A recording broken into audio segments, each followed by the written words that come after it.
আসসালামু আলাইকুম ওয়া রাহমাতুল্লাহি ওয়া বারাকাতুহু। আসলে পৃথিবীটা আসলে অনেক সুন্দর, অনেক সুন্দর। তুমি বারবার তাকাও, তাকাও বারবার, দেখো তুমি সৃষ্টির মাঝে কোনো ভুল ত্রুটি তুমি পাও কিনা। আবার তাকাও, বারবার তুমি তাকাও, দেখবে তোমার দৃষ্টি ক্লান্ত শ্রান্ত হয়ে তোমার দিকে আবার ফিরে আসবে। এটা আমার কথা না, এটা কোরআনের কথা।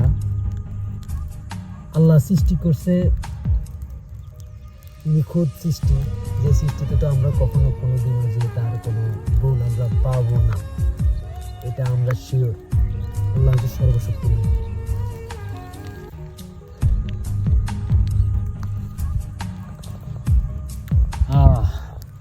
তো সবাই দোয়া করবেন। আসসালামু আলাইকুম।